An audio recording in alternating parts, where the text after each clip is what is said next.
Welcome to NFL Daily, where honking season can commence. Yeah. I'm Gregg Rosenthal. I'm here in the Chris Wesleyan podcast studio with my friends Patrick Claybon and Jourdan Rodrigue. Look, we've been honking on a lot of preview shows all season, the three of us. Sometimes we got Steve Weiss with us. We got a couple of special guests today. But this is really my dream, to just only have 4 games to talk about and yet actually make the preview show longer. Yes, because as in-depth as possible.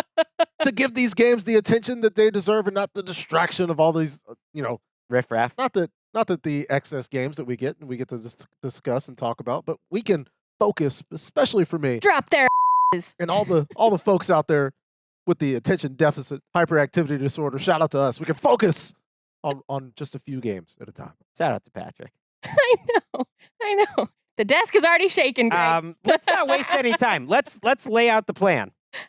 We made the controversial statement going into last week that we thought maybe Wild Card Weekend is now superseded Divisional Round as the best weekend in football, and it was pretty great. I got to say, especially this season, where I think more teams than usual have a chance to both make the Super Bowl and win the Super Bowl. Like, realistically, you never know. I know, Patrick. Matter of perception. I know, but you look at the seeds that have made it, Patrick. Show me the shockers. It's been a minute, but this is the year where don't show me them. Phrasing, AFC, wide open. NFC, maybe less so. We'll get into that. Ollie Connolly is going to join us for the entire NFC. And all the Seth heads out there, those are fans of Seth Payne, will enjoy our preview of Texans-Patriots. He's going to join us for that. The three of us, we're big boys and girls. We can handle the Broncos and Bills by ourselves. But let's just bring in Ollie. Let's not waste any more time. Ollie! He's over in Manchester, and he's been grinding film, and he made a request. He wanted to talk about the Ben Johnson, Sean McVay battle. Actually, you didn't, but I'm sure you're fine with it. No, that was thrust upon me, but I was delighted to get the call. I'm happy to be with everyone. I do like mixing up the different members of now the NFL Daily Extended Universe. I think this is your first show with Patrick or no, not with Patrick because he did it last week, but with me, with Jourdan. And what a better way to start than two of the foremost McVay, tree Ben Johnson acolytes in the game. I'll start with you, Jourdan. Yeah. Where do you look at the Rams and this matchup where they're 3.5-point favorites? They're in Chicago. It's going to be the NBC crew on the call, Tirico and Collinsworth. See, I can do your role too, Patrick. It's just like, let's go. If not that, what do I? Had me in the first half, not going to lie. Yeah, I mean, there's only 4 games and we got to it. Yeah. When Sean McVay is looking at this Bears outfit, what do you think he is focusing on first he can take advantage of? Well, the position that usually you can tell he's the most mad at because he leaves them in the garbage time minutes of games that don't count for anything, his corners. And the way that this defense has been susceptible to the explosive pass play, especially when a quarterback can create. And I think that's one of the glaring weaknesses on a Rams team that really does not have many of them, is the fact that the explosive play on the perimeter, even in the middle of the field, their safeties are very good. Their corners are thin. They've been depleted all season. Akella Witherspoon, again, is hurt, so lack of depth there. But when Caleb Williams can move and change his spot and move his launch point around, and especially if he's doing a scramble drill, which you never know when one of those is gonna happen, they are extremely vulnerable. Jacoby Brissett and the Arizona Cardinals were cooking them. I mean, Quentin Lake's back, but it still was not the best showing for this defense last week against the Carolina Panthers.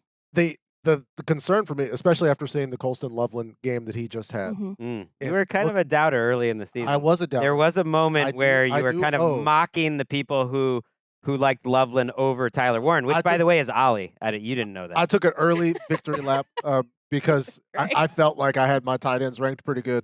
Harold Fannin was setting the league on fire. I took an early victory lap. It was too early. Okay. I will refrain from doing so in the future. Thank you for reminding everybody. Welcome to the preview show, Ollie. 2026. But seeing, Curl and Kinchins as well as Durant and Lake, the size discrepancy against Tetero, McMillan, against Jalen Coker, it was a circumstance that kept coming up. And now I look at a similar matchup where You get DJ Moore as well as Loveland and Rome Odunze, where they're not escaping the nature of the physicality, right, that these guys can provide. And a similar situation over on the defensive side, where you have a couple of very talented and physical corners who make plays on the ball, where I think there's no better preparation for playing the Bears for the Rams than playing the Panthers twice late in the season. So, like, credit to Sean McVay for somehow orchestrating the schedule to make that happen. I don't think he did. He's too much power. Randomness in the way that these things play out. But I think that's a pretty good warm-up to play this Bears defense in a game that I think is going to be in the 30s for both teams. Yeah, Ollie, what did you see out of, like, Odunze is back. They're closer to their fully formed offense. Obviously, they move the ball well. It felt like almost in the first half of that in the game, the biggest problem was just their defense couldn't get on the field. Do you think they are well set up now to take advantage of what the Rams have going on in the secondary? Yeah, I think what Jourdan said nailed it perfectly. The Bears will just force you to tackle, both in space and challenge your physicality at the line of scrimmage as a perimeter player. That is the kind of a big chunk of the offense, and then you stretch you out by doing that stuff where they can kind of rip it to the middle of the field. And I just worry, to get after the Bears offense, you have to send some kind of perimeter pressure. The corners have to be involved attacking on early downs. That just, even at the peak of the powers of those players who I think are pretty flawed, that's not what they do best. Asking Emmanuel Forbes to stick his nose in there 10, 12, 15 times a game is not really how he wants to be playing the sport. So that would give me big concern if I was Sean McVay. Yeah, thank you, by the way. That made my entire month. But also this was. She's easily won over. Well, I can't get it in here in the studio. Oh, please. So, it's interesting too, because this pass rush, I don't think it's lived up to the potential that it showed last season yet so far. And we've seen it in really positive flashes. This young group that has come together, and then adding Poona Ford to the mix obviously has helped their run game, but that's been a little shaky as well. Without Quentin Lake sort of organizing things as the green dot player, now he's back. But this pass rush group never, even at their best last season, they never were good at getting actual pressure on a quarterback that can move. And in fact, sometimes it would come back to bite them, because teams would start to bait different types of pressure and then flush the quarterback immediately and create down the field that way. And I think that's where, as talented as this group of pass rushers are, and that's part of the reason the Rams did not invest more into their secondary this offseason. They didn't trade for anybody. They didn't, other than acquiring Emmanuel Forbes last season, have not made significant investment in those perimeter players, because they believe their pass rush was going to solve a lot of those problems. And in a little bit of, they've been great sometimes. They've taken the ball away, but a little too often this season, that pressure is not as effective as you would like it to be.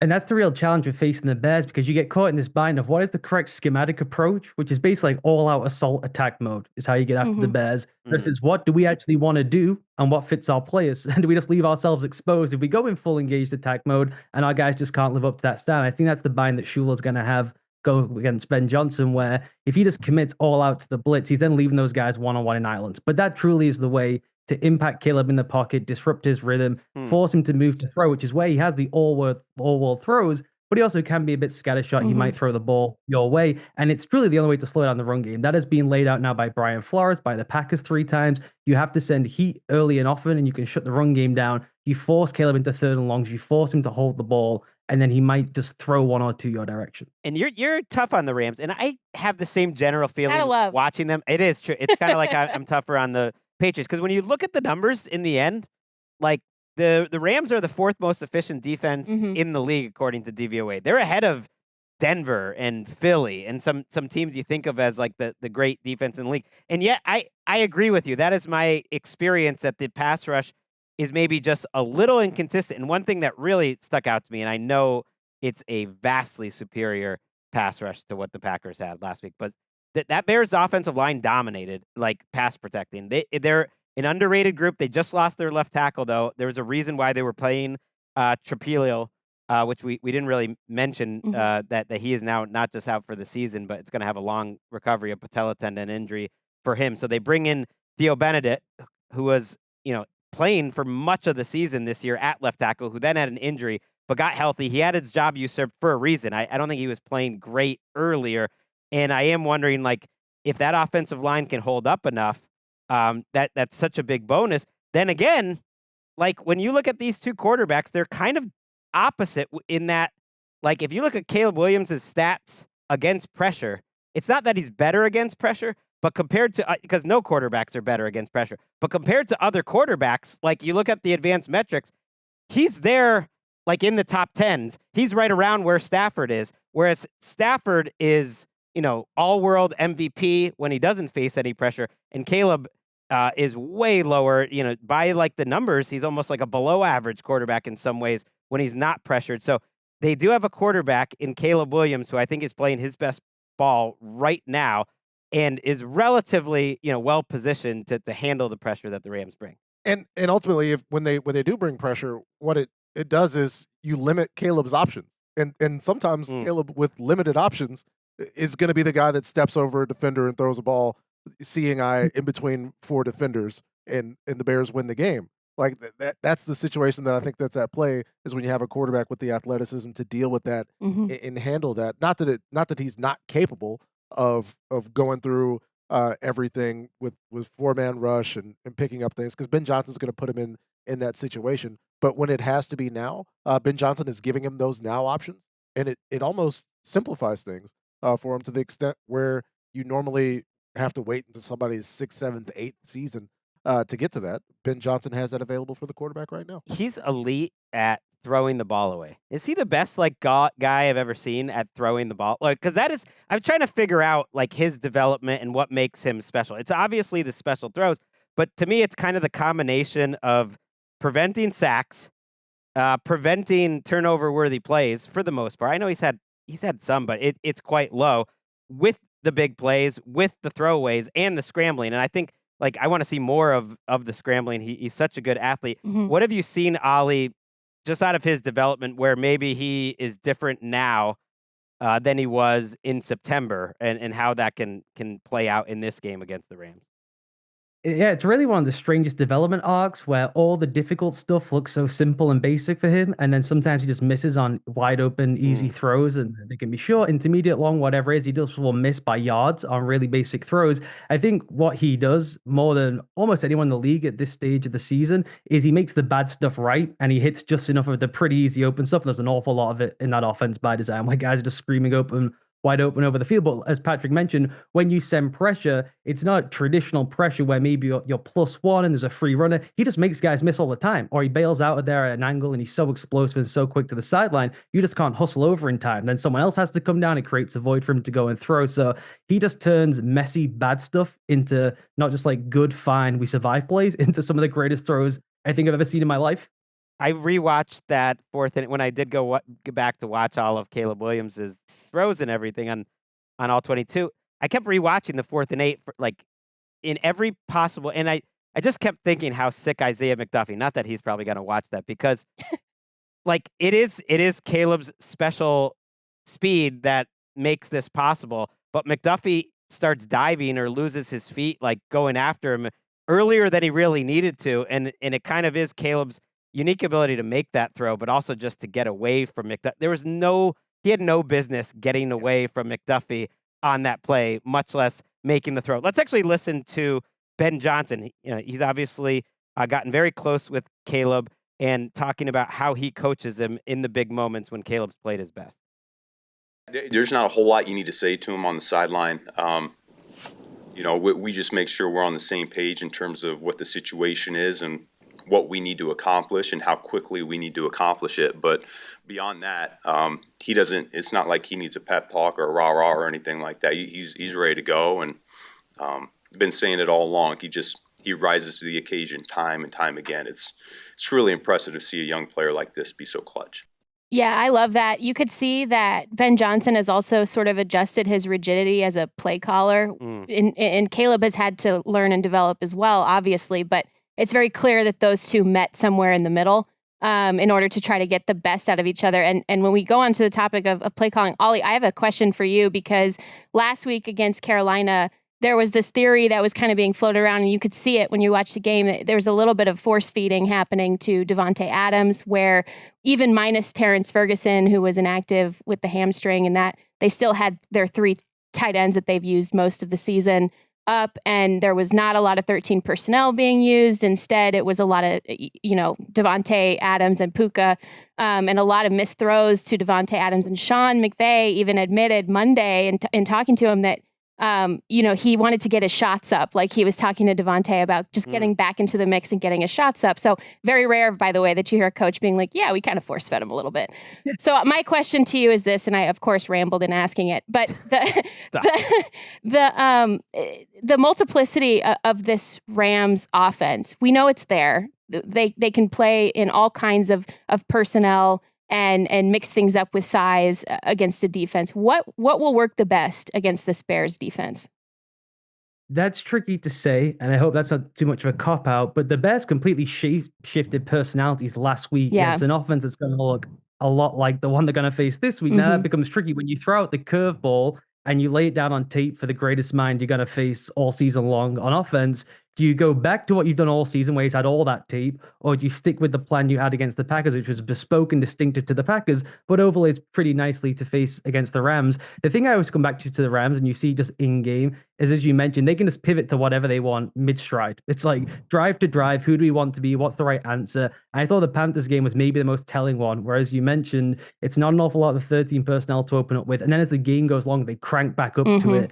Going into the fourth quarter, it's like, let's just lean on what's got us here, what will work, and we'll get back into the big boy stuff to try and close the game out. So they could just have an ability to pivot with, superstar personnel on the field, frankly, at all these positions that no one else in the league really has that kind of variability. Everyone is still pigeonholed in, this is our system and setup. We got different presentations, different ways of doing it. They are the only ones who can kind of whole cloth say, we are spread 11 personnel, staff it to the point guard, we'll pick you apart, or we can get to 13 personnel and get our explosive plays from that package too. There's no one who can really get to the sideline and say, this just isn't working entirely. Let's completely change the offense on the fly.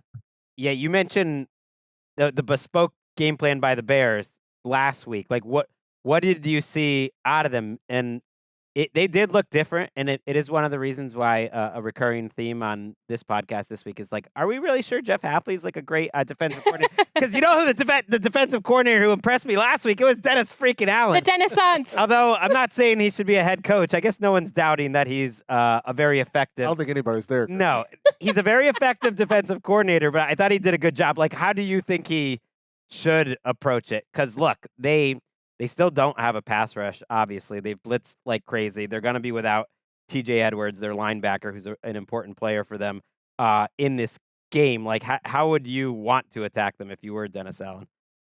I think it's wild play to be. Yeah, how do you attack a team that can get big and run the ball down your throat when you don't have a great run defense? How do you defend a team who can get spread when you can't really cover or pressure? It's like a pretty difficult riddle for him to answer. Against the Packers, he'd been going so wild with all the blitz stuff, and he just backed off completely against the Packers. They played more shell coverage. They played a bunch of cover 3 in that game. And when they did blitz, it was really like designer stuff built to attack specifically what are faults in the Packers group. I think that showed up a bunch in the second half. They just couldn't figure anything out. I think having that kind of designer blitz plan against McVay and the Rams is just difficult. They're not as segmented an offense as the Packers are. We can get a pretty good feel based on formation and personnel what might be coming your way. So it's just tricky to be built in that similar kind of way. I imagine if I was him, I would just say it's kind of balls to the wall. Let's just go for it. And let's just sell all out. And that's the best we can do. And Patrick made a great point earlier about when you blitz that way, it's not just about affecting the pocket and getting as much quick pressure as you can. It's trying to wash out as many eligible receivers as possible. Force them to keep more and more guys in, force the decisions to quicken up. That becomes tricky against the Rams because the two decisions could just be Davante and Puka. And if you're one-on-one against those guys, it's pretty tricky. But if Allen does blitz at that rate, he turns it from a pass rush game where he just doesn't have the horses into more of a coverage game where there may be a bit more variability. He's better on the back end than he is up front. So I imagine he's going to kind of release the hounds in this one. Yeah, that's the spot where Dennis Allen would like to play. That's what the spot where the Bears fans would like to play, is putting these corners who have led the league in interceptions despite having one of the lowest pressure rates in the next-gen stats era. Like the way that they've been able to turn the ball over with no pass rush whatsoever is incredible. And so if you're doing that versus seeing Higbee and the tight ends that can get involved with Kyron Williams and Blake Corum in the run game, if that is, yes, it's Davante Adams and Puka Nacua. But considering the options, it may be the best option for the Bears. No Kevin Dotson last week. Really good guard for the Rams, an all-pro consideration, got some votes. I don't think he got it, did he? In the end, No, he got some votes. he got some votes, didn't get it. But Sean McVay expressed optimism that he would be returning this week, so that helps out the running game. It's supposed to be extremely cold, like under 20 degrees, wind chill, maybe, around 0 or anything, it enough where like that's going to affect the game. I was thinking last week what an advantage it is to have Caleb Williams. It's funny to think about him coming out and people were worried about like, hey, oh, him going to a cold weather city. It's like, yeah, how about that arm travels in the cold? And like, you didn't really see the weather impact. There was some wind that took a throw or two, but him and Love were just firing it through the cold air. And you would think Matthew Stafford, that would be the case for him. For whatever reason, it's a small-ish sample size. Stafford's cold weather numbers aren't like amazing. I am curious if you have any thoughts on that, Jourdan, having watched him a lot. Obviously, most of those were played when he was playing on the road as a member of the Detroit Lions, which, his play probably wasn't the biggest issue. Do you have any thoughts on that? And then the running game kind of getting stuck last week in a really surprising way, because to me that feels like the easiest path towards like kind of dominating this game. I feel like either the Bears are going to win a crazy game or the Rams could just put it on them. Well, and I think either way, right? Because if the Swift and Monangai combination is effective against this Rams front that they rebuilt specifically to not lose games the way they did to Saquon Barkley multiple times last season, then that's a huge swing point to me. But also on the other side, Blake Corum and Kyren Williams. Kyren Williams is coming back from being a little banged up, as is Blake Corum. And not having Kevin Dotson in at that right guard spot, Justin Dedich, who I think I've said before, all respect to Justin Dedich, but we are the same height. And I hope he doesn't sound that respectful to me. I hope he weighs more than me, but I'm not sure. And so like this is one of those things where you need to get your big guys back all up along this offensive interior that they specifically rebuilt to run in the cold. I mean, that can't be literally true, is it? Now I'm checking.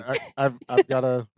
Oh my God, they're fact checking me. Going on mock draftable. I mean, I've talked to him in the locker room, guys. I'm about 5'9", tall shooter. They're doing him a favor on the roster. Yeah, if that's the case. But I don't want to out you, Justin. But I will say that that's the biggest key to me is getting that run game back up and going, because you can take the Matthew Stafford cold weather, which I think is a thing. They're talking about it a lot in Chicago media this week. But also, like, I also watched Matthew Stafford almost take the life out of all of these Eagles fans in the snow, 2 plays away from winning that game in a sideways snowstorm last season. So I think it's like multiple things can be true. He has fumbled a lot and lost the ball and been intercepted a couple times in outdoor, like windy or weird weather games. Hand size coming up big in cold weather. And Drake Maye, smaller hands, and did have the fumbles the other night. Do you have any thoughts on Justin Dedich before we move on from this game, Ollie?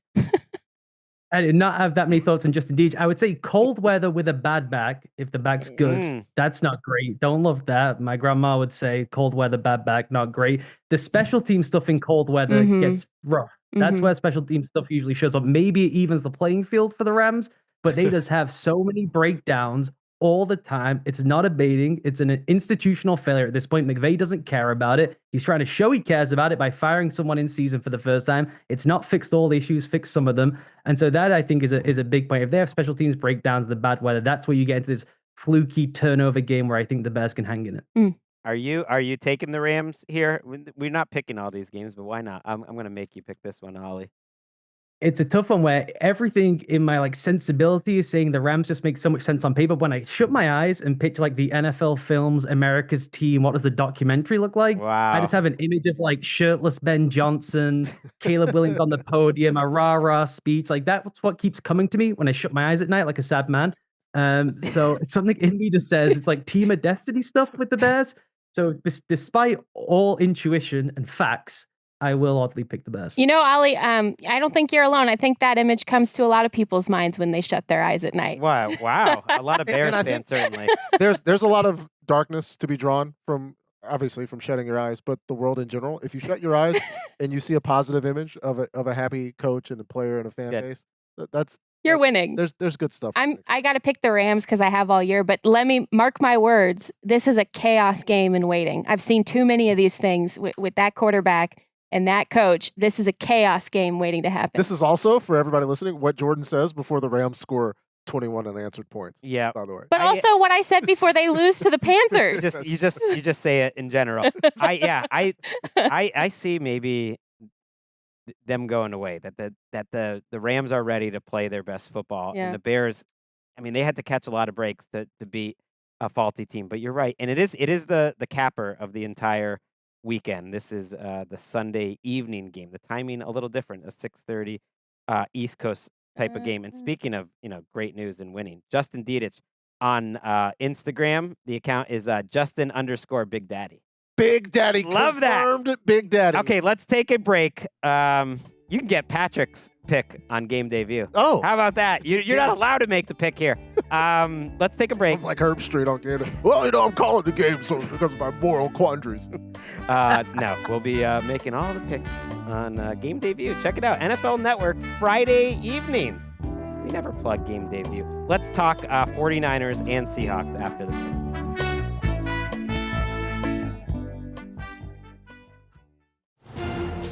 Back on NFL Daily, the Saturday nightcap game. I'm not going to step on what you do here, Patrick, because nobody does it like you do. You still are doing it. Well, I'm back. I've returned after a one-game absence. The San Francisco 49ers are going back to Seattle, where they started this improbable injury-plagued 2025 season, where the Seahawks are a 7-point favorite after that demonstrative win to close out the 2025 season. The over-under is 45.5. Kevin Burkhardt and the ever-improving Tom Brady are on the call. Gregg Rosenthal. There were skeptics. Yeah. Tom's looking good. He diagrammed the dynamics of ball flight during the game expertly. It was great. But speaking of the game, how do you think this will go? I'm struggling. I have the least amount to say. I'm going to be honest on this one. What? And maybe it's because they just played. That's probably it. Maybe it's because the Seahawks have scored 13 points in each of these. It feels one-sided. It is the most one-sided, at least in terms of the point spread, by a decent amount in this weekend where it's 7, and it just feels like, oh man, they lost Kittle. They lost, another big piece. And yeah, I feel like I should throw some of that week 18 out. They were on back-to-back short weeks there. I know they're on a short week here again, but this is the playoffs. The thing I want to see out of the 49ers that I think that they will learn from that first meeting, Ollie, was you can't play with a constrictor on Brock Purdy. And I'm not saying Kyle put it on him, but the Seahawks put it on him, and his decision-making put it on him. He didn't take a shot down the field in that game. Literally didn't take one over 20 yards. That's not the Brock Purdy I love. And it's not like it was effective. On throws under 10 yards, he was 15 for 20. Okay, that's okay. For 65 yards in an interception. So not only were they not trying to throw it deep, but it was incredibly ineffective, and they were completely dominated. I know it was 13-3, but the score could have been a lot worse. I thought the Seahawks offense played better than that final score said. It's, by some measures, the worst performance of a Kyle Shanahan offense since he got there. And I don't think that will happen again, but I do think it's fair to say that they are a little overmatched personnel-wise this week. Ricky Pearsall's status, I think, is important because they need as many weapons as they can get. And so we'll find out if he's going to be available. What do you think that they can do to kind of get out of what was a game-long rut against Seattle in Week 18? Yeah, it's tricky. I think the coverage was outstanding from Seattle in that game in terms of the down the field stuff. It was also the highest blitz rate Mike McDonald has ever put in his career on second down. So it just felt like they had an unbelievable beat on what was coming from Shanahan, and they were able to kind of limit what Christian McCaffrey could do in the passing game in terms of his impact on the overall picture, how he could twist and contort the shell to allow him to cap everything over top. So if you've got a read on someone and you've just got better personnel than everyone, it becomes pretty tough to try and find a solution. If anyone could do it, it's Kyle Shanahan. I just think it's such a disadvantage. The only major advantage Seattle, the Niners have, in any game is Kyle Shanahan can out-scheme anyone. Probably not this guy. I think Mike McDonald can get him too. So I find it difficult to to pick a path for the Niners in this one. Well, you just stepped into the sound we have planned without even knowing it. Let's actually listen to Kyle Shanahan talk about the idea of these teams knowing each other so well.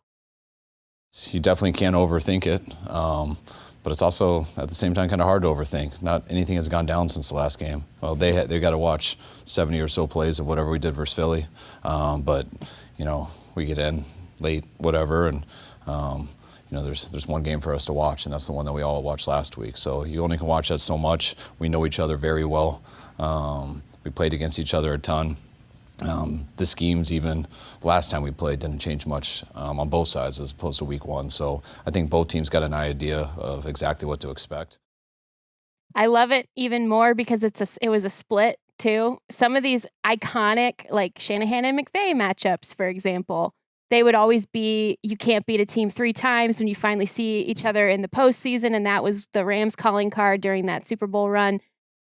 This is, we are lucky, first of all, that we can see this clash of titans, as Gregg would say, in the postseason in this way. I think one of the big swing points here is Trent Williams will be playing in this game. And no, they don't have George Kittle, and so some of their blocking surface is going to be affected by that. But Trent Williams being a factor in at least trying to get this run game going, in settling, in helping in pass pro, where Patrick noted before we started taping, Seattle is a little bit banged up there on the edges. This could be a huge swing point in terms of having Trent Williams to the best of his ability on the field in a must-win game. The on-off stats historically with Trent are incredible. I know it's fallen off in recent years as his health has kind of been the question there, but his performance, and albeit against that side of the Eagles rush, where they got a couple of pressures, but there's also several plays where the player that's lined across from Trent Williams might as well not even be involved in the game. and I think that his absence literally, I think mentally, a big deal. Impacts Brock to the extent where being concerned about him not being over there is a part of the process as well. But you add in that DeMarcus Lawrence situation, and there's reason to believe, right? There's reason to believe that the circumstances that led to that very low output, obviously Christian passing a ball back to the defender in the red zone was a big part of the score being in the way it did. And I recognize that the Seahawks offense could have played better, as you pointed out, Gregg, but they ultimately didn't. They beat them in week one. And I think there's reason to believe where if you're the Seattle Seahawks, you want to avoid being Lon Hammond, right? The James Marsden character from The Notebook that is a pretty good guy, right? Great opportunity. I mean, you got a lot of blank stares for that one. Well, okay. The parallels are here. Yeah. But ultimately, Stay with them. Those two were meant to be together. Oh. And a potential NFC Championship game with Sean McVay and Kyle Shanahan. Oh. They might be meant to be together. And so that's what the Seahawks have to do. They have to be better than Lon Hammond was in The Notebook, the famed Nicholas Sparks movie where, spoiler alert, they both die. Oh, shoot. I didn't know that. I thought it was a romance. I mean, it takes a while to get there, but, and as Kyle Shanahan famously said, none of us know if we're going to be here next Sunday. If we're in a Nicholas Sparks book, you're probably not going to make it. We literally could be here next Sunday because if that matchup happened, it'd be the 5 seed Rams hosting the NFC Championship. Kind of like the Texans have a chance, we'll talk about them in a minute, to host the AFC Championship if it's Bills. That's getting way ahead of it. I look at this Seattle team, and I think, they are so perfectly built for this moment. I think the idea when you hired Mike McDonald was essentially to be the Shanahan McVay stopper. He got that job, in part because of having some proof of concept of that. When he was in Baltimore, Brock Purdy has not played his best games against the Seattle group, including in week 1, where the biggest play of the game was a ball that he probably shouldn't have thrown. And I kind of forget exactly who it was, but someone wrestled the ball away from Seattle who should have had the interception. And that was the game-winning touchdown in a 17-13 game. That's Jake Tonjes. It's been the Jake who has season. not been bad in spelling George Kittle for multiple games this season. No. And I think he is built to do it on that side. It's really the other side that to me is more of an open box of what is going to happen. What do you think is going to happen when Seattle has the ball. Ollie, the 49ers in that last game, again, not to just go on it, but again, Seattle hasn't played since then. They couldn't tackle anyone in that game. And another injury to keep an eye on is Jair Brown, their safety, got hurt against the Eagles. And so I think they're going to have a replacement there too. If you go back to that week 1 game, by the way, it'd be about 11 or 12 different starters for the 49ers than they had back in week 1. So just a completely different team. Yeah, I mean, they can't tackle anyone, period, anyway, unless it's the Eagles and everyone knows what they're doing before the snap. So that's the problem no matter what. I can't get over, they have a 22% pressure rate with a 4-man rush. That is historically terrible for a playoff team. That fell to 11% against the Eagles. Again, not a real NFL franchise with the offense they're running. So it's just hard to get through a game with that kind of production. And you're only really betting on Sam Darnold speeding himself up and gagging the game away. That's kind of the bet you make going in. And Robert Saleh deserves so much credit for the work he's done this year. They are tough. They are disciplined. They fly around. They hit everyone. But it's not as though he's the warlock style of coach who's going to come with all the crazy different disguises, try and freak you out with coverage and force an interception. That way they line up and play. That you can basically bucket their coverages by 3. There's 3 different ones they run. You can get a pretty good sense on what it is before the snap. So to just play that style straight up and not have unrelenting pressure, it's difficult to get through one postseason game, let alone a bunch. And so it would come down to, I think, Darnold just kind of losing his mind, feeling pressure that's not there and throwing the ball away. And Seattle now has an answer if they start to fear that creeping in, and they're running the ball. Their run game through the month of December dramatically improved. It started to come together. It especially, the 2-back system that they want to use especially was on display in their last matchup against the 49ers, where they did quite adequately hide some of the deficiencies at quarterback, some of the panic that could have set in with some of those pure dropbacks. When Robert Saleh does show maybe a cloudier look in the back end, they just were running the ball. Clint Kubiak knows that is just the way to work around any sort of unsettling moments that could happen for Sam Darnold. And their run game is finally coming to life in a way that they envisioned it would. Yeah, I want to see how consistent that is, because the matchup is great. They're averaging over 170 yards on the ground the last 3 weeks. And San Francisco, they actually are healthy in the back end, not Jair Brown, but for the most part, that's kind of the secondary that they more or less expected to have coming into the season. I think it's a solid secondary. The problem is yes, the pass rush, but also the run defense too. Like, you're going to have Cleveland Farrell out there who, back in the day, that's what he was drafted for. But, it's been a while, and it's Keon White, and it's some overmatched rookies. And if this Seattle offensive line is truly happening, like, that to me is the most obvious path to them winning a Super Bowl. And certainly you would think that they would have the advantage, like, on the ground in this matchup. Yeah, and not only did Charles Cross get that deal, but he was able to not play last week and have the bye as he recovers and to get back to attack this defense that really doesn't have a lot of tools to attack you with. But it's such a fun matchup, and I'm not as concerned about the Darnold propensity here. I don't think that's where things could go wrong. I think, Kyle talked about the inability to overthink, but also that you can overthink. And I think Kyle Shanahan maybe has something in store for the Seattle Seahawks, or maybe there's. Oh.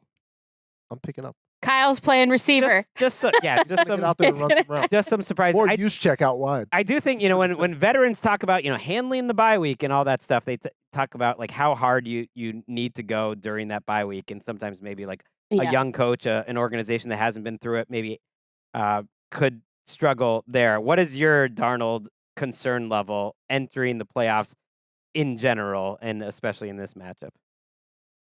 Probably a 5. I think he's the single biggest pivot player in the entire postseason picture, because if he is just okay and above water, I think they're the front runners. If he's good, they are the overwhelming favorites to me. The roster is so stacked, both sides of the ball. They can win a game in any way you want. If it's a rock fight, defensively, they can do it. They have the talent to win a shootout. If it's just explosive play for explosive play, they can go toe-to-toe with anyone. I think, as Jourdan mentioned, with the run game, they can kind of win a grind-out game now and just lean into the run game if Darnold's not there. So even if he's just okay, I think they should be the favorites to go and win all. If he does have a true meltdown where he's just perceiving pressure that doesn't exist, he starts throwing the ball away, That would be the concern. I would put that at about a 5 because I just don't have complete trust in him yet. Mm-hmm.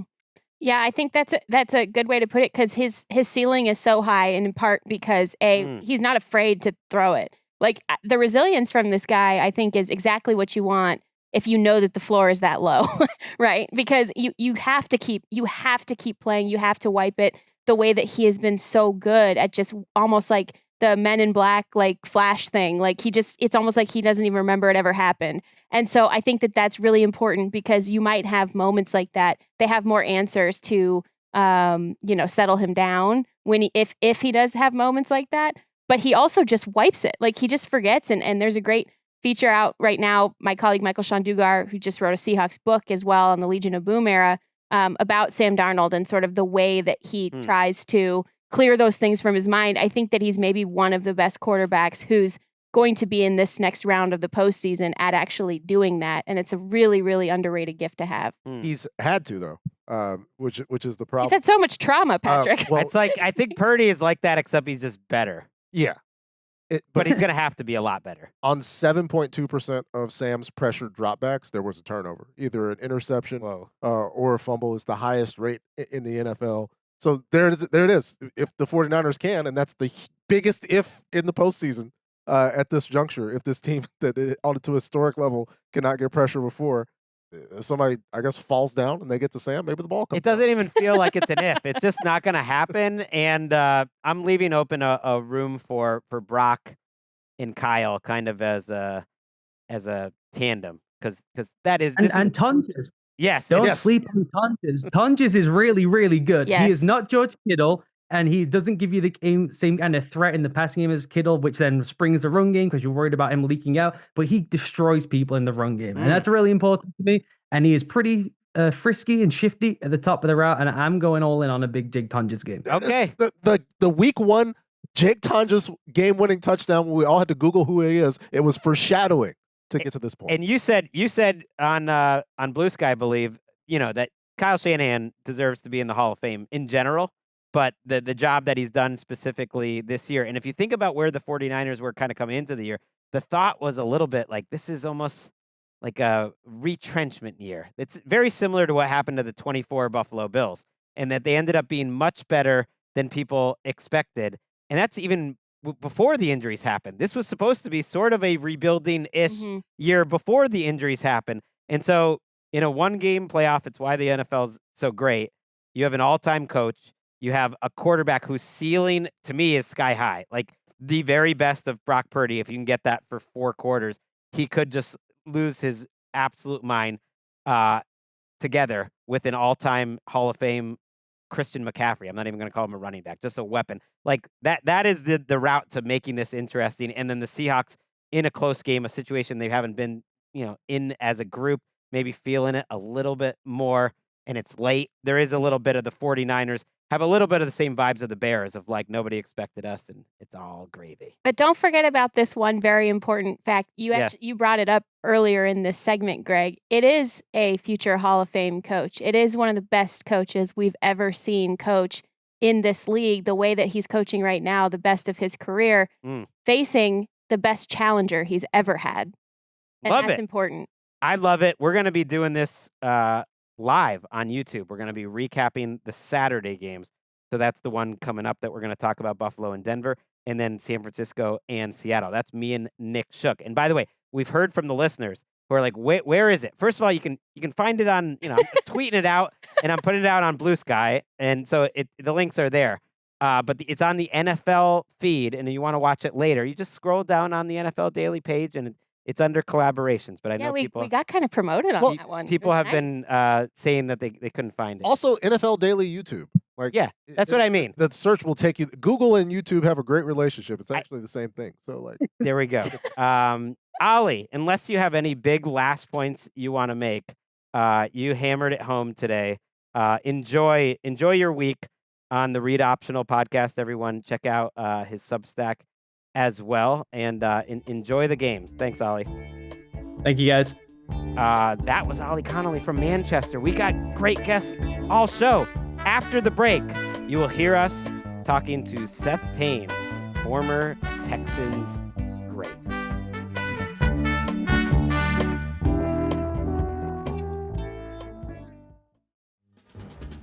back on NFL Daily. We hit the NFC, and now it's time for one of my favorite annual moments on the podcast. The moment where the Houston Texans have made themselves nationally relevant enough to welcome in Seth Payne. You set me up on that one, Greg. You bastard. It's not even true, because we've had you every preseason too. We love the Texans. We're when I say we, I mean me, Patrick, and Jourdan, all card-carrying members of the Seth Heads. We're just fans of what Seth Payne does there. Obviously, the co-host of Payne and Pendergast down in Houston, but also has a great YouTube channel. And you made it. Although you're not going to Foxborough this weekend. You're staying home. No, I'm not going to Foxborough. I can't listen. I picked the wrong week to get back on Twitter because I go through phases, or I got to streamline things. This is driving me insane. That this somehow still, even now we're in the playoffs now, and yet so much discussion about the Patriots is like a debate of who should make the college football playoffs. And I'm saying, like, wow, that's a quality loss right there. Yeah, but how many quality wins do the Texans have? I don't care. They're both good teams. They're going to play each other.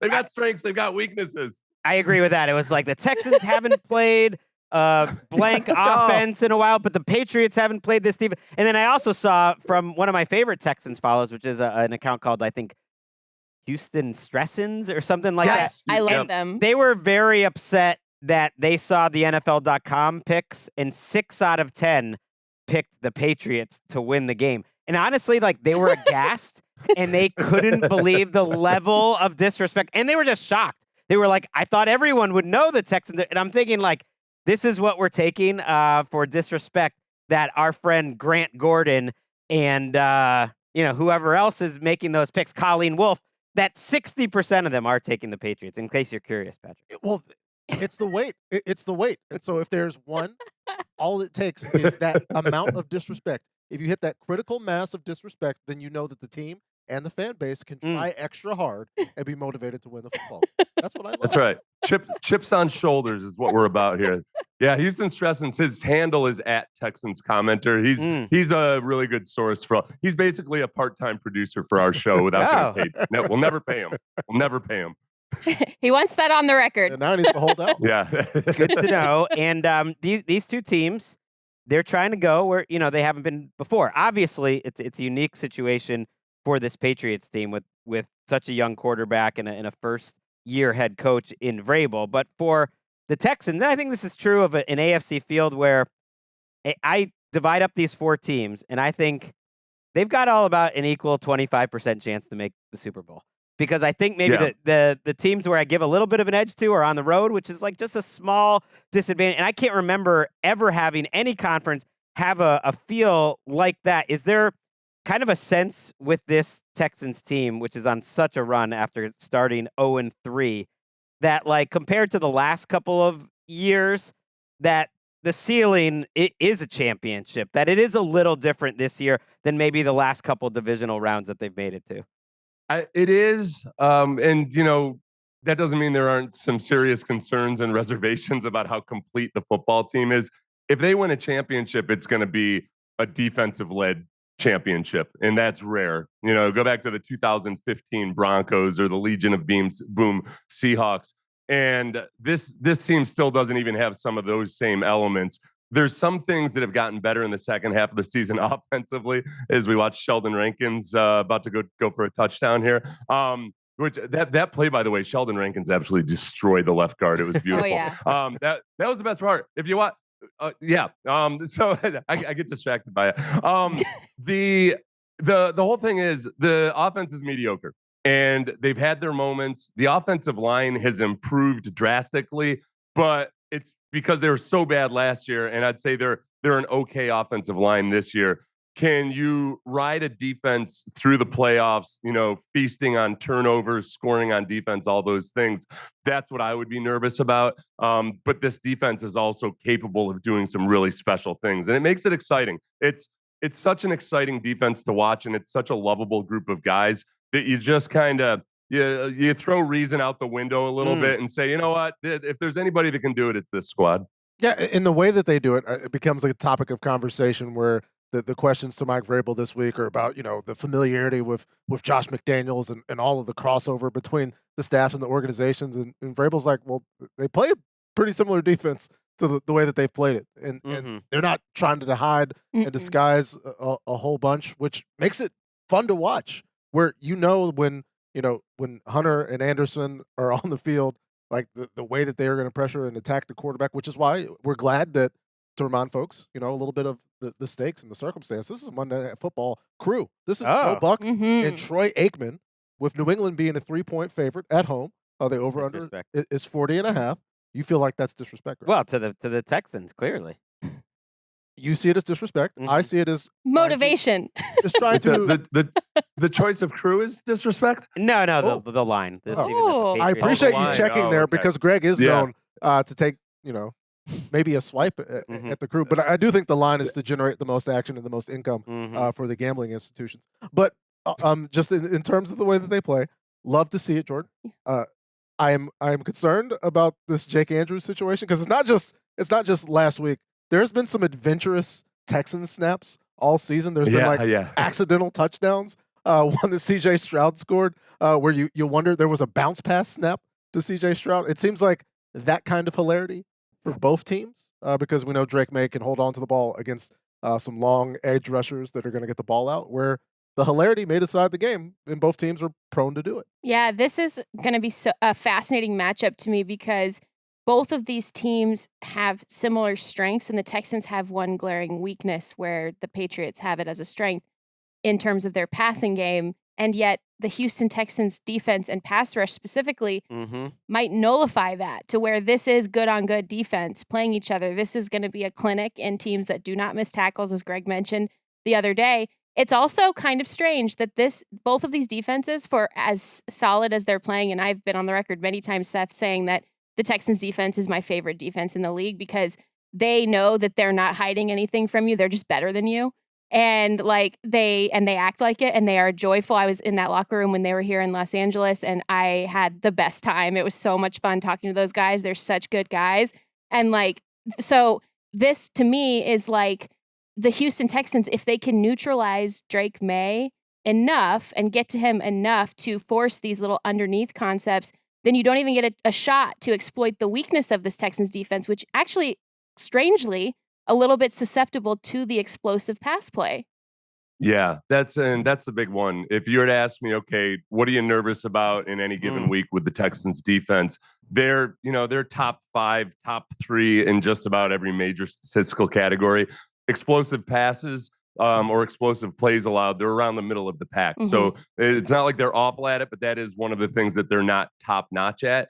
And the interesting thing is that a lot of them come because of blown coverages. It's not necessarily because of physical mismatches. It's because guys don't sort things out properly. That's where it gets really interesting when you think about the Josh McDaniels dynamic and being able to watch anything that's flummoxed the Texans. Sometimes it's just been that Kamari Lassiter has been out of the game and then everything falls apart on that side of the field. But I think that Josh McDaniels understanding how he might be able to dial up some deep shots, but that at the same time provide the protection and the time to do it.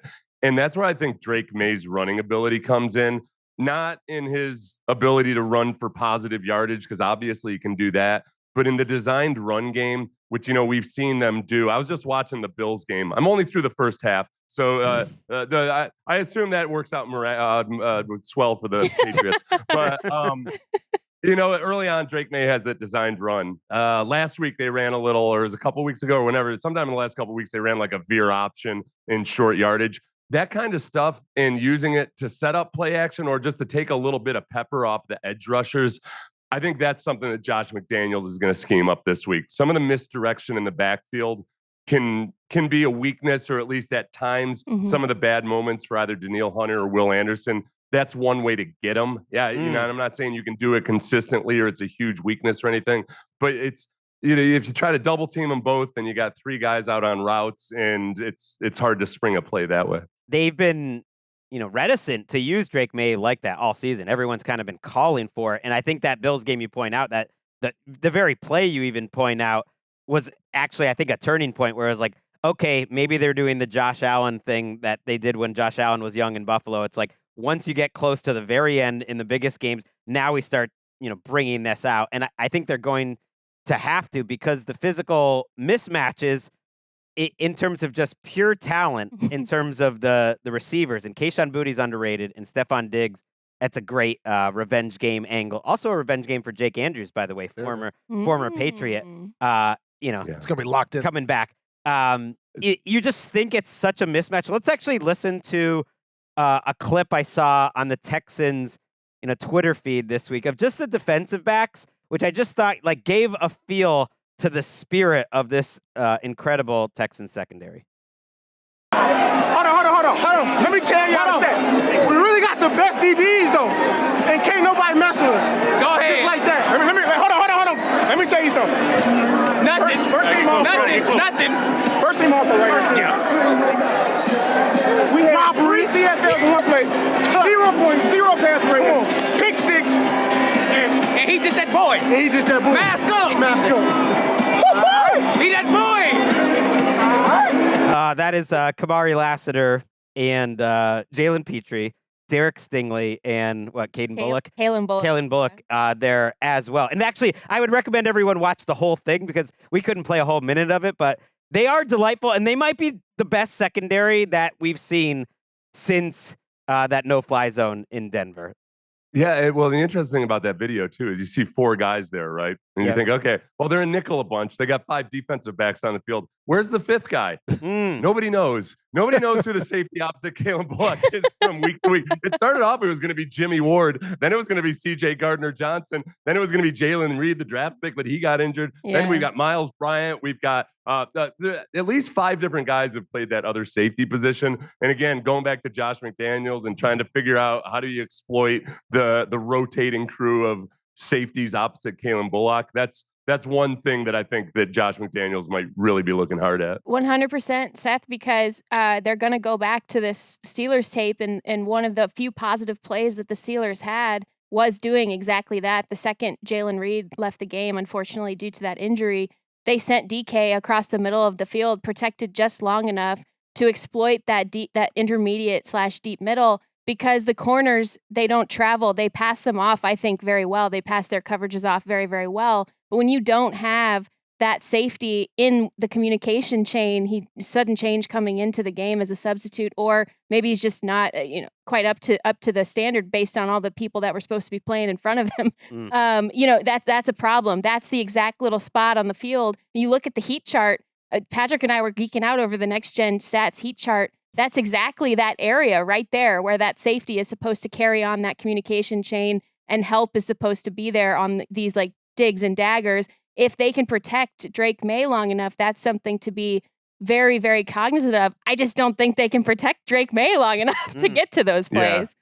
Yeah, that's the beauty. I mean, that's the fun of this defense. And I go into every game terrified of every opponent, in a good way. The healthy and appropriate amount of fear. And I was trained by Tom Coughlin, to the best of them. And obviously the Texans are underdogs in this game. So every defense or every offense anywhere on any football team, they've got their weaknesses. But the one thing that they do a great job of is they make up for their bad plays with tackles for a loss, with sacks. And then the run after the catch it's really been one of the biggest improvements the Texans defense has made to get to this point where they are now compared to where they are last year. They were not a good tackling football team in 2023 and 2024. They are a very good tackling team now. And it's really taken them to that next level where, all right, instead of 3rd and 2 because a guy got 5 yards extra after the catch, they're snuffing things out. And that's, it's going to be a challenge versus these guys. And the Stephon Diggs, honestly, Darrell Taylor was signed by the Patriots this week. He was a defensive end for the Texans. He was on the roster on and off for the season this year. And people said, well, there goes Vrabel trying to get that institutional knowledge from Darrell Taylor. I'm like, all right, great. Listen, Stephon Diggs was here last year, and Stephon Diggs was everything you would want in a veteran receiver. He was out there working with the young guys, working with the defensive backs, talking to them before and after practice and everything. And Stefon Diggs is a smart football player. So I'm not as worried about the Darrell Taylor, the cloak and dagger game or anything. I do think that Stefon Diggs can have some good notes for Josh McDaniels on exactly what he thinks the weaknesses of the players or the scheme or how they're communicating and all that goes. And look, Josh McDaniels and Drake Maye, they love throwing to the middle of the field. They love throwing the intermediate routes. They love cooking up ways to get like Hunter Henry and Austin Hooper and really anyone over the middle of the field, but even the running backs. And like there should be some, ways to pick on them, but I do have a hard time imagining Will Campbell and Jared Wilson, especially handling the left side of that offensive line. I'm not saying I'm off Will Campbell Island here, but it was a rough Monday night. And, I was going to clock the whole, he might be a great Hall of Fame guard started popping in my head a little bit in the middle of that game last week, especially knowing that he's going to be having to face Will Anderson this week. Well, one of the things that you go back to the Bills game, the Texans playing the Bills, and the Texans had a great game. They had 8 sacks in that game, and they kept the spy on Josh Allen pretty much all the time. I think one of the differences in facing the Patriots is that Drake Maye has weapons on the outside and he knows how to use them. So it's harder to subtract guys out of your coverage the way they could versus Josh Allen because the Bills just don't have that many receiving threats. That's really, we talked about the some of the weaknesses or things that aren't awesome for the Texans. They do a really good job contained pass rushing. There have been times in the second half and in the fourth quarter especially where they've been doing a great job contained pass rushing all game long, keeping the quarterback in the pocket. But then there have been instances where Baker Mayfield on 4th and 10 converted. Trevor Lawrence had a long scramble at the end of the first game that almost put them into field goal position, which annoyingly against the Jaguars, that line to make is the 50-yard line because of Cam Little. And then, Cam Ward had a run late, Justin Herbert. So being able to contain Drake Maye for 4 quarters, not just the first 3 quarters, and then all of a sudden he converts one, a 3rd and long in the 4th quarter if it's a close game. That's really, it's hard to maintain your pass rush lanes all the time. They're really, really good at it most of the time. It's just they have, like any defense there's going to be opportunities at times for Drake Maye. I'm curious about which of the 2 phenomenons we saw in the playoff games from these 2 teams holds up in terms of the running offense for the Texans. I know you were impressed with Nick Caley. Revenge game. The offensive line of the Texans and the game plan that they had and the way they were able to execute. Woody Marks having a career high in the playoffs.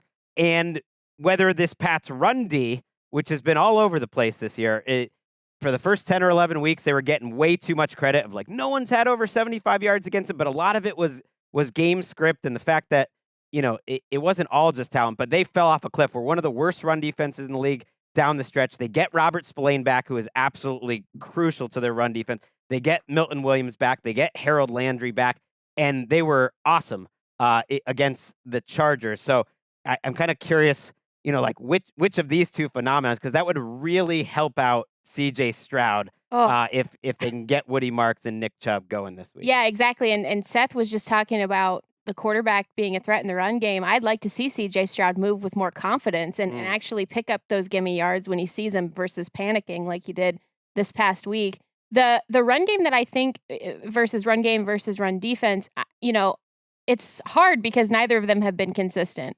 I think that when you have a change-up option between Nick Chubb and Woody Marks functioning at its best, that to me is something that can sustain versus maybe being as up and down as the Patriots defense has been against the run. And like I said, even when they were great against the run, still susceptible to the explosive rush play. We saw that in a couple matchups early on. What I do think, though, is that the Texans, to me, and just, eye test, they don't do a ton of disguise for their run game. And I think that you're just too smart on the Patriots defense. You're going to be able to read your keys and not get moved out of your gaps. Yeah, that's this matchup this week is interesting because there's some scheme similarities to what they saw at least on the front against the Steelers, and I was nervous about the Texans offense going into that Steelers game because they've got big, strong, physical defensive linemen, and that's been that's been kryptonite to the Texans offensive line at times this year. So it was really encouraging to see what they were able to do. And the fact that the run game started to bite more and more as the game went along, guys started really getting some movement. That was really, really encouraging. And it's something that they've gotten better at over the course of the season. They've done a good job compared to last year of limiting negative plays. You know, last year, Joe Mixon was getting tackled in the backfield like 1 out of every 3 times he touched or at least hit in the backfield. They've done a much better job of that. The guy that honestly, I did not expect to spend a half hour today watching Corey Jourdan, the nose tackle for the Patriots. He had a great game. Former Los Angeles Ram. Yeah, and I'm watching and I'm looking, I'm like, who the hell's Corey Jourdan? And he started playing more in the second half of the season. So I watched that Chargers game and then I went back and watched some clips from other games. Like he's a big, tough, physical dude that plays with his hands really well. He's in the right spot. And he's going to be going up against Jake Andrews. There was an issue with the snaps in CJ Stroud last week, and they don't face a whole lot of teams that line up in a classic 3-4 front as much as the Steelers did. The Patriots, they'll run some bear formation and stuff, but they still got that nose tackle on the center a lot. And I think like Corey Jourdan, who knows? Maybe this is just a little flash in the pan at the end of one season, but it's one more guy that I think the Texans have to account for. And I haven't seen his name out there a lot. But and I have a hard time. I keep reminding myself, this isn't a Belichick team. This isn't a Belichick team, but it is a Mike Vrabel team. And there's some similarities there. One thing about those Patriots defenses back with Bill Belichick was that you could watch a defense improve over the course of a season simply because guys got better with their technique. And I think Vrabel's cut from the same cloth with that. Those guys are going to get coached up. I think there's guys along that defensive line that are better defensive linemen now than they were in the first half of the season. And I think it's more of a, I was glad to hear a lot of Patriots people talk about how up and down the Patriots run defense has been. Because the first 3 things I looked at randomly, it looked like an incredible run defense. And but I'm like, I don't know what's going on. Like, I guess, but I think there are opportunities there. This Texans offense right now is way more capable of taking advantage of it than they would have been even 8 weeks ago. Yeah. They shuffled their offensive line around. They put when they put Trent Brown at right tackle, I was skeptical as hell, but it allowed them to move Titus Howard down to left guard, and that stabilized things. They've got veterans on both sides of the line now. The communication errors aren't nearly as bad as they used to be, and they run a competent offense in a way that they really weren't in the first half. I think honestly, especially if we're talking about the Jourdan game, being the centerpiece of having 97, having Milton Williams there next to him helps in terms of their ability to cause those problems. And I think it goes back because you mentioned that the early stage, Gregg openly nationally, Seth pleading with the Houston Texans front to just be normal, just to be mediocre. Oh yeah, just be normal. Yeah. To get to this point, and we got there. I think. And then again, and then CJ was very not normal the other night. Well, that's the thing. If you can extract, which is very difficult, it's just like, oh, you take away the 6 bad shots. No, you're right though. You extract the catastrophics from that game. Yeah. Things looked pretty good. Yeah. Like, they look sustainable, and you don't expect CJ to have a game like that, especially against this defense, and like acknowledging fully with the pathogen that's spreading nationwide and worldwide at this point, and TJ Watt having one lung to play. I think there were some impacts to where the Steelers defense might not have been, at least in the front, because of course it's always been an adventure in the back 7 for the Steelers, and we saw that in terms of Christian Kirk getting loose for the amount of yards and catches that he had.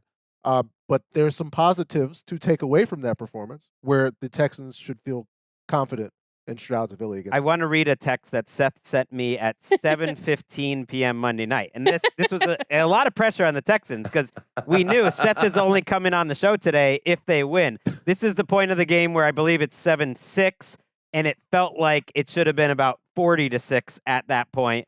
And you texted me because Walker, my son, is a huge Texans fan. It was his birthday. We had the Texans cupcakes. It was all going to be ruined if CJ kept fritzing out. And you just said, please don't let your son listen to what I have to say about CJ tomorrow. What did you say, and how are you feeling now? You did get to watch the end of the game where it got a little better. Well, I said a lot of what Patrick said. Honestly, I'll take you through the timeline. I know everybody's dying to know what I've done the last 48 hours. But after that game on Monday night, I had a hard time going to bed because honestly, the defensive performance was so incredible, and the way the fourth quarter went, it was really exciting. And I woke up and we consciously, Sean Pendergast and I, my co-host, consciously said, you know what, we got to have this CJ conversation about the performance last night, but let's put it on the back burner to a certain degree because it was an awesome victory. It's a playoff victory, and the defense was so much of the story, and the rushing attack was so much of the story. They had 164 yards rushing. The highest they had all year was 167 yards, and that was back when they faced the Ravens. And the Ravens basically had a compilation of like kids from the local high school, maybe maybe an emergency hockey goalie or something in there. Like they were banged up. So that was the best rushing performance they had. But to echo what Patrick said, CJ did some really good things in that game, but that's not the way the quarterback position goes. You get judged by the sum total. CJ this year has done a really good job of becoming that more mature quarterback who understands the game situation, understands when to throw the ball in the dirt, when to throw the ball away, when to not make a sack worse by trying to scramble out the back of the pocket. He understands, and he's been more willing to just take, all the old cliches. Don't go broke taking a profit. Take what the defense gives you, all that. Like, so on first down, he's hitting that first read. He's not sitting there waiting to see if Nico Collins clears downfield. So that's what was so frustrating about it, was it felt like you'd seen 17 games, minus his injuries, of CJ really becoming a more mature and veteran quarterback and understanding that, hey, we don't have to have an awesome game. I don't have to push. I don't have to press. We've got that defense on the other side of us. And we just need to, do all the old Tom Brady stuff, do the boring stuff really well. So the frustrating thing was to watch him in that game. And it's not like the lights were too bright or anything. He's played in playoff games before, but it just felt like he was pressing. It felt like there were times where all of a sudden he looked like a young quarterback who was, trying to make something happen when perhaps the best thing would have been to just eat the ball. And I don't think, unless it was because of some injury we don't know about or anything, I don't think it's going to be an ongoing problem. CJ's had a lot of trials and tribulations at various points in his young career already, and he's come back from them. It was really odd, and it was a surprise to see that he did make those mistakes because it wasn't typical of him this season. He's like, it's going too well all around me. Time to freak out. Yeah. Well, you know what? One thing we said was, it is interesting that he made all that progress, but I was trying to put myself in his shoes, and he consciously was saying all week long, he was saying, hey, you treat this like any other game. You don't try to go above and beyond. But there's got to be something in a young quarterback's mind that thinks, when I was a kid, dreaming of greatness and everything, my dream wasn't to lead like the Trent Dilfer style playoff and Super Bowl run. Like nobody dreams of being Trent Dilfer and winning a Super Bowl. And so I'm hoping that's what it was. Like as a former Texans player and fan, I want obviously CJ to be the best version of himself. And sometimes this year, the best version of himself has just been understanding that, nope, we need to possess the football. We need to maintain this lead. We need a first down here. We don't need a touchdown. And it was odd to see it. It was odd to see it kind of disappear for one night. I think he's been a little streakier this year than the true CJ believers like myself would have wanted to see. On balance, I don't even know if he's been better this year than he was a year ago, because he had so many things going wrong around him that I thought he overcome for most of last season. And this season, I think he's been great for like 80% of the season. And then there's just these little funks he gets into in games that are sometimes inexplicable. It's not about the opponent or what the offensive line, and then he seems to get himself into a funk. And the good thing is, like on Monday night, he usually gets himself out of it. Yeah. Well, if there's one thing I've learned is I don't want to be an old man. I try to keep up with the EPA that the kids are all talking about these days. The kids. There's one thing I've learned from EPA. It's that in any given time, there are 47 tier 1 quarterbacks. And because I've seen the EPA per play breakdowns where CJ's actually, no, idiot, I'm a ball knower. He's actually operating like a top 5 quarterback. And then I see other ones where it's all over the place. And they're all calculated differently, right? Yeah. It's not like a lot of different EPA. Ones. Yeah. So I think the sum total of it is they've had a hard time at various times in games. And you're right, Greg. It's when this pops up all of a sudden in the third quarter of the Chiefs game, for a stretch in the Chargers game where teams start throwing zero blitzes, all out blitzes at them. And through a combination of either not dialing up the right protection or CJ not having an option early in the down or just flat out a breakdown in the pass protection, that's where they've really struggled. And that's where going up against the Patriots and that defense, how well they disguise their coverages, things get murky at times. But then they've been able to dig themselves out of that. And it's been, as both of you guys, all you guys, I think have said at some point here, it's been kind of start and go. And it's in fits and starts. They've made a lot of progress, but it's also as CJ he has a lot more command at the line of scrimmage than he did before. And you know how that is. It's spinning 4 different plates in 20 seconds as you're up at the line of scrimmage. And some of it's just going to be gunky at first. They've made progress. It's just a question of, okay, can you actually continue progress on through the playoffs? Well, good luck, Seth. I'm torn. I want my son to be happy after this game, but more importantly, I want Walker to be happy. I want you to be happy. Walker. Oh yeah, I'm happy no matter what. What's the name for my followers? The Seth heads. The Seth heads. We are the Seth heads. Yes, that's a good. I look at a little tip of the cap to meth heads when we do that. I like that. Yeah. You know what? Shout out to meth heads. Help. They don't get enough. They don't get enough credit. Underrated. He said, "Get help." Seth Payne. Again, check out his YouTube channel for all the best Texans breakdowns. Don't hit that music. We have a couple other small things before we take our break, but we're gonna say goodbye to Seth. We'll see you, buddy. Bye, Seth. Bye, Seth. Good luck. I love that man. Seth is absolutely the best. I did want to just mention before we go, Nico Collins is not at practice on Wednesday. I don't think you can overstate how big of a deal that is because of how much this offense relies on Nico Collins. And yes, Christian Kirk stepped up and he almost matched his season total for yards in one playoff game. And they actually have pretty good depth in terms of their receiver group, but that is massive.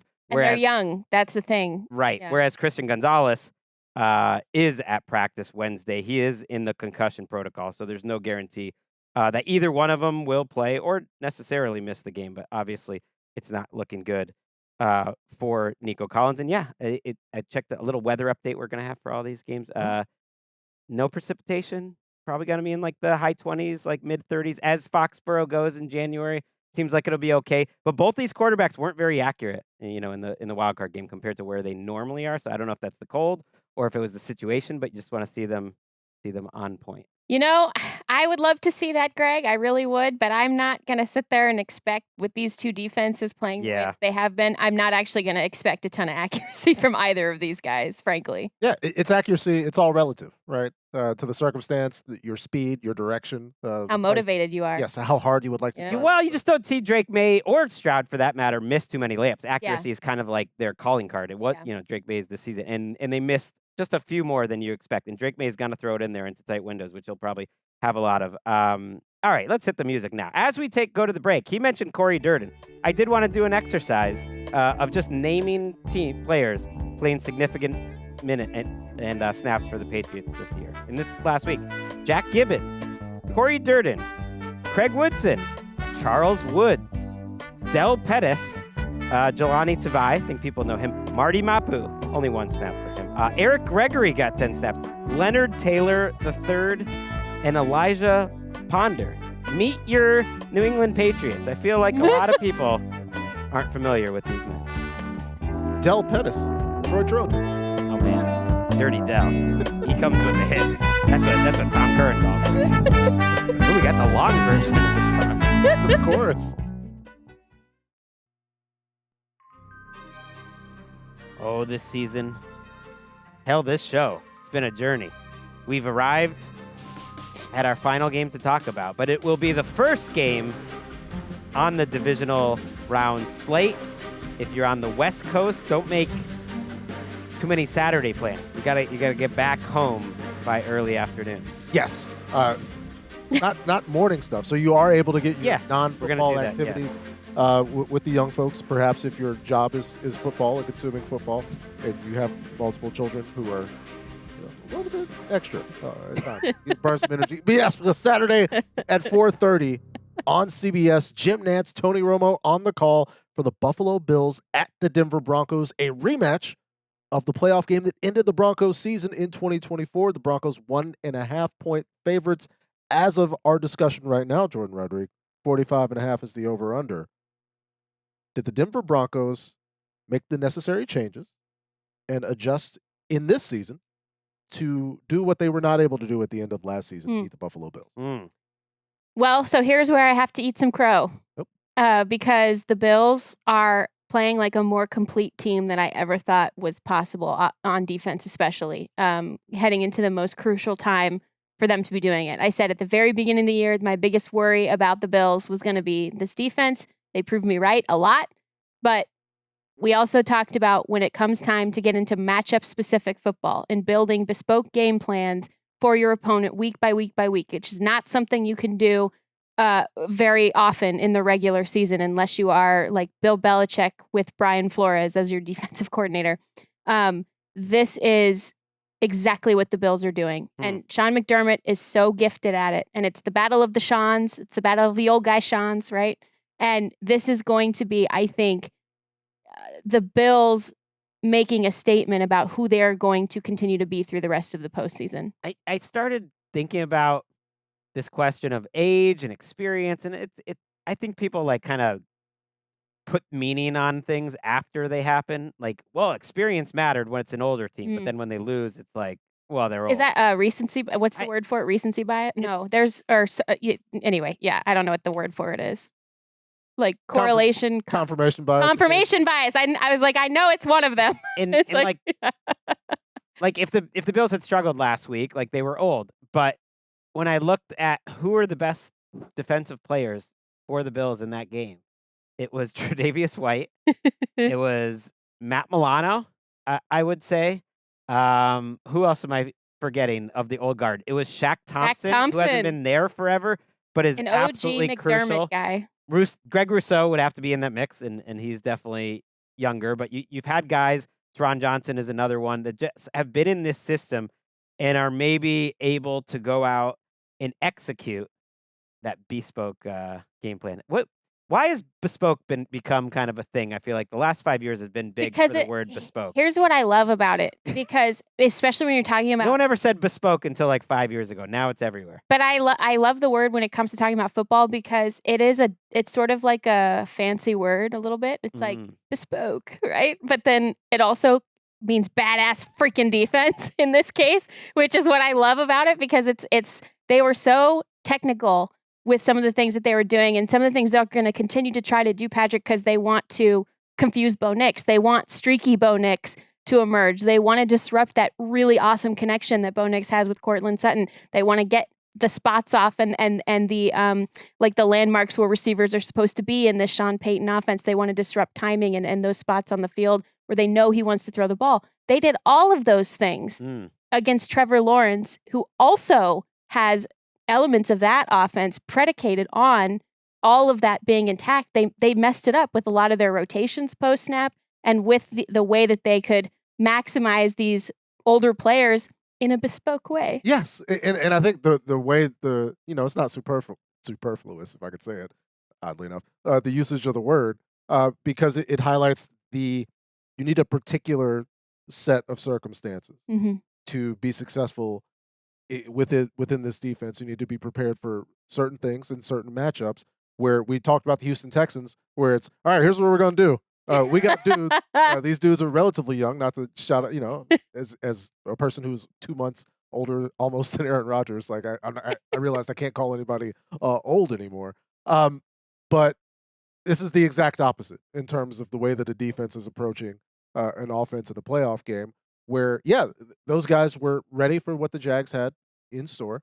I think it's not necessarily a similar matchup, because the college football fans, if we go back to that analogy, you go transitive property where the Jags blew out the Broncos in Denver and then they just lost to the Buffalo Bills. But that's not how it works. That's not how football works. It's styles making these particular matchups.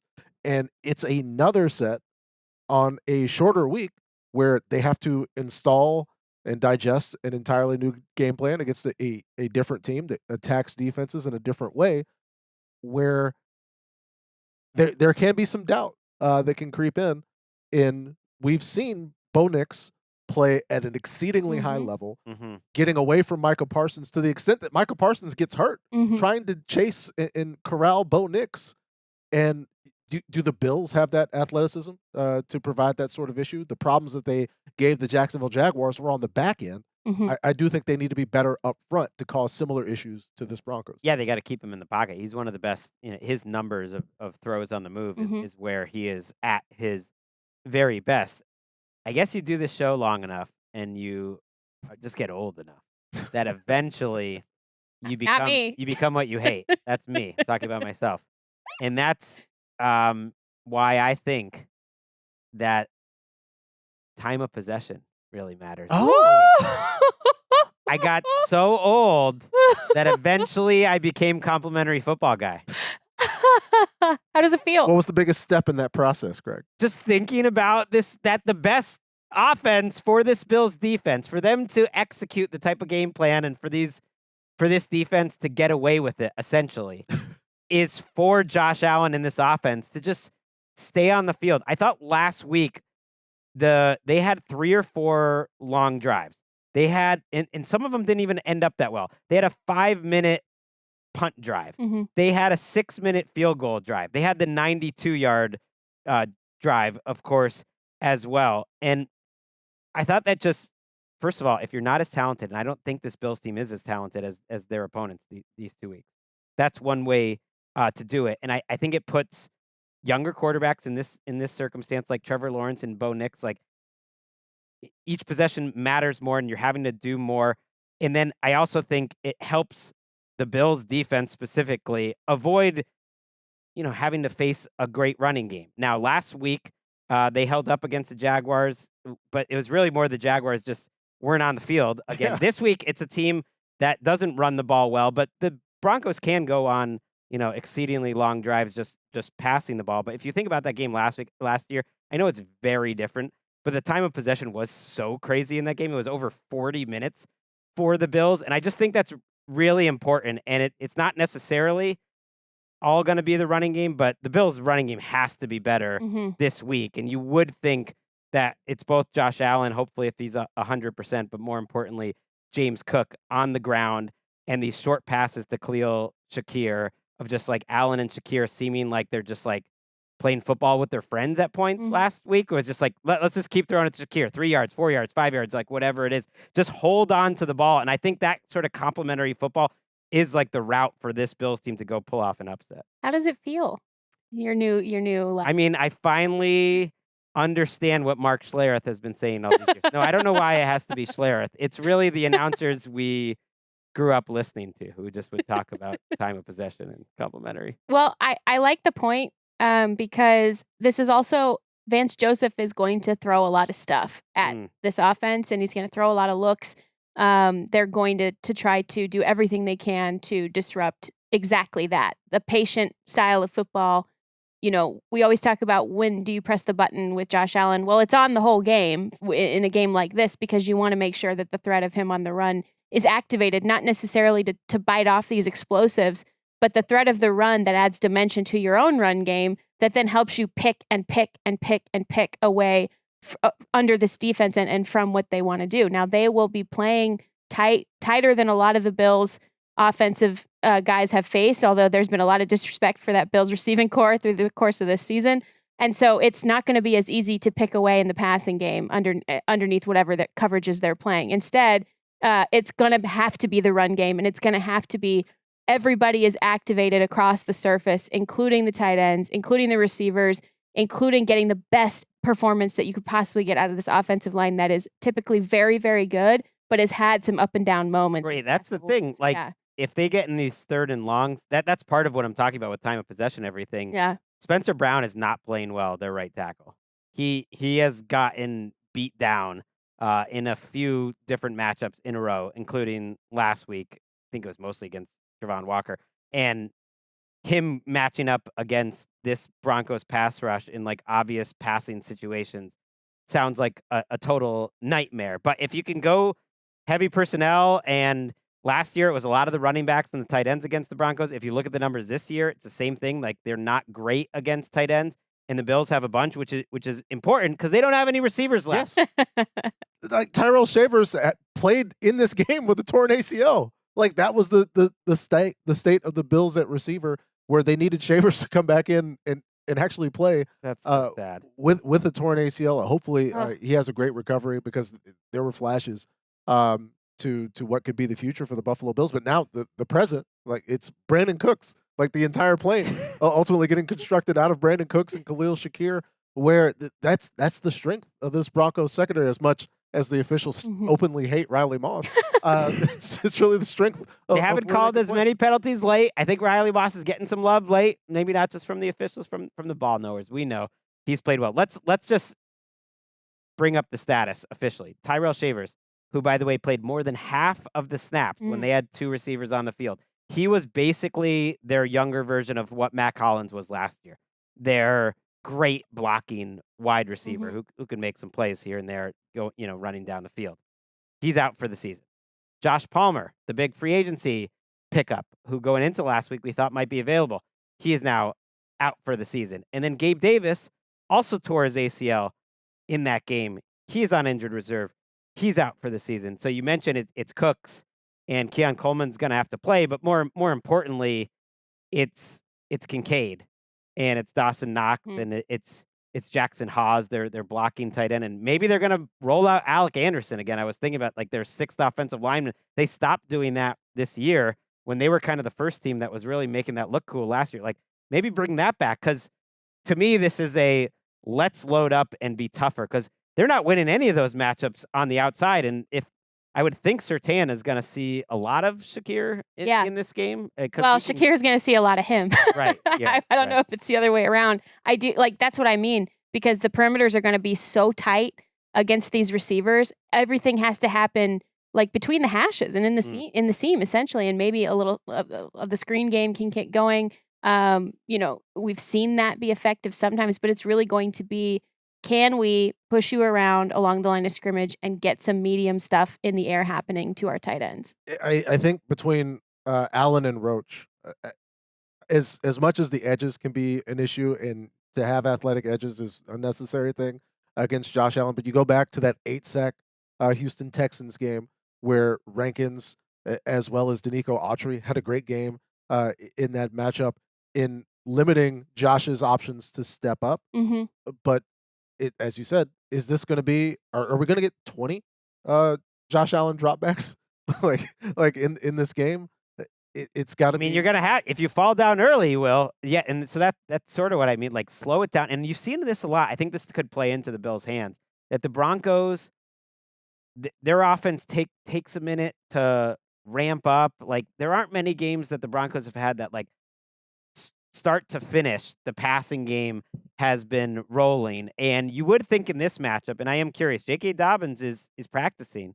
We haven't seen him in a couple months. There's a real chance that J.K. Dobbins returns for this game, because it's Sean Payton with a very rested offense and a good offensive line, and he's such a good schematic coach. Like, it wouldn't surprise me if we saw the best out of the Broncos running game specifically in this game, which would really thwart a lot of what I'm talking about, because it doesn't make sense to me that they would be such a bad running team. And they're not like a bad running team, but they definitely have missed J.K. Dobbins since he's been gone, and they haven't been a consistent one. But is this a week where they can pop up? Because if that happens, then it could really get snowballing the other way. I think you see how good their offensive line is. And we've been talking about all season. It's one of the best, if not the best, offensive line in the NFL this year, even before, some of the guys got banged up all along it. But it's also because they have the threat of Bo Nix, who can take off as well.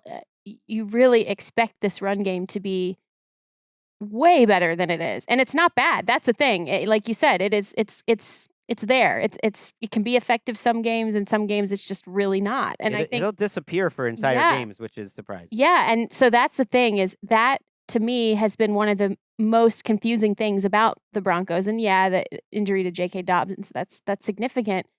But it took Sean Payton to over the midway point of the season, right, to get like a 100-yard rusher in a game. And that's just not the way he wants to play football, as we know. And so for all the talent that's there up front, moving bodies, it's been confusing to me all season. So I want to see, can they sack Josh Allen?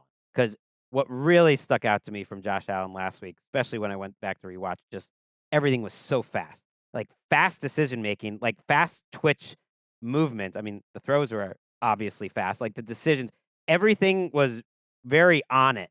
And he has been easier to sack this year than he's ever been in his entire career by far.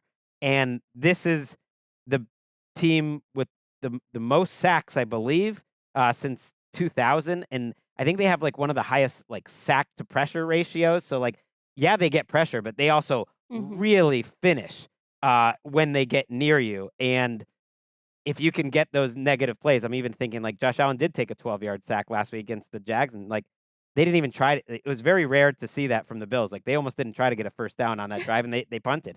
And I like that they were really avoiding mistakes, and it was a part of the game where they could afford to do that. But you can't do that too much, and that to me is a danger when you're thinking about how Spencer Brown is playing and how good this Broncos defense is.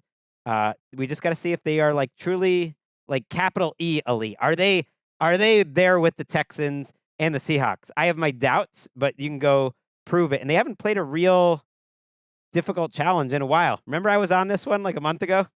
All right, here's who they've played, in the last month. Chris Oladukin, since they got waxed by Trevor Lawrence and the first half of Jourdan Love, but not so much. Chris Oladukin, Trey Lance, and then a bye. And then you got big Josh Allen, playoff Josh Allen coming in. That's a big change. You're talking about the quick change, crediting Josh Allen. You're not doing college football schedule scouting, which was a critique people have had of the New England Patriots. You're not doing that. I'm not schedule scouting. What I am saying is it's weird they haven't faced tough offensive competition in a month. It's just an oddity. I don't know if it means anything. It goes back longer than a month. There's been a few backup quarterbacks on the schedule against the Denver. Right, but at least they had that Jordan Love, Trevor Lawrence. That's how you want to be preparing for the playoffs. And that was a month ago.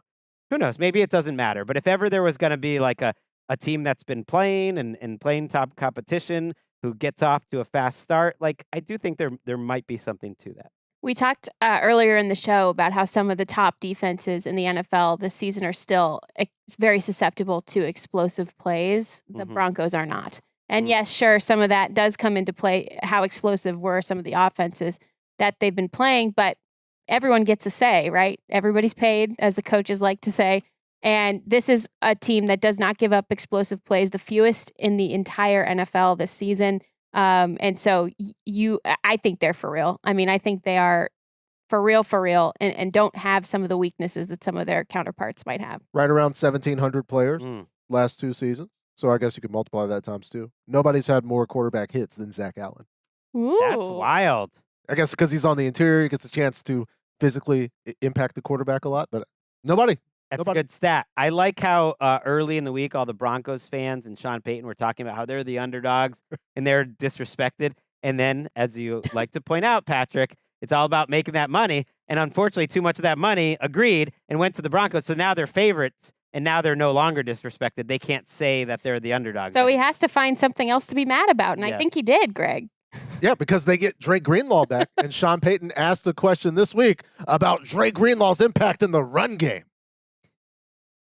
Sean, having Greenlaw back for this game, his ability to attack downhill and in the run game, just how big is that and the timing of it for this one? You want him to attack downhill? Is that your, what do you know about attacking downhill in the run game? You don't know. All right, that's right. Have him attacking downhill. It's good to have a healthy Drake Greenlaw back in the game. Yeah.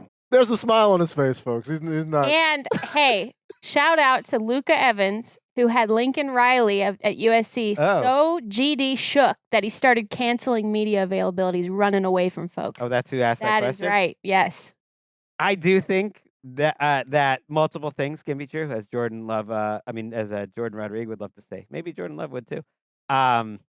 Number one, Sean Payton's kind of a but he was smiling, he was joking. But number 2, that's how he shows love. Yeah. I'm saying game recognizes game. I think he would only do that with a reporter that he actually likes and respects. But That was funny. Yeah, He was that just was like, good. I see you using the jargon. I'm not gonna let Attacking that downhill. but Moving forward. This is the toughest game to pick, I think. Actually, both AFC games to me are just total coin flips, and almost nothing would surprise me except for a blowout. I really would be surprised if either of these AFC games are not one score, fourth quarter. We're sweating it out. I'm looking forward to it. I don't know if you guys have any hot takes. I loved your take at the beginning of the show, Greg, about how you could really feasibly see any of these teams in the Super Bowl. I could too. I think they all have such obvious, clear strengths. I think they're all excellent, even in a normal NFL season where there's like superpowers, where there's like a great Mahomes and Lamar type of team. I think they would be like a 2 or a 3. It's a bunch of 2/3 seeds, but they all have like they're each have their own like problem that they're clearly facing, and it's all just about matchup. Like I don't know. I'm leaning. I've gone back and forth. I'm hesitant after picking against the Bills last week when everything was logical, and Josh Allen was just like too good to overcome, and it overcame all that. I might have to flip to the Bills. It's just I haven't decided. The accumulation of punishment for Josh, where he's required to do everything. He can. He can do it, and I said it was silly to put it all on his shoulders. He did it last week. It's to have him do it back-to-back weeks on the road also feels a lot. So I want to emotionally prepare everybody to be fair to Josh if he can't do it, but I think he can. I think he can too. But my head says Houston, Denver. But I might pick, inject it into my vein. But my heart, it will be probably going for Patriots Bills. So I usually pick with my heart. We'll see. You have to check in. You're facing a real notebook style conflict here. Hopefully we survive at the end. If we do, we will be back together next week. It's like 30 years. Haven't you seen the Notebook? I mean, I don't know. Hit the music, please. Just didn't seem like it'd be my kind of movie. Okay. I mean, I haven't seen any Colleen Hoover movies either. Oh. You know what I mean? I just feel like I guess we not. Thursday, we got the big pick show. Me, Cynthia Freeland against the spread. We will see you then. Colleen Hoover catching a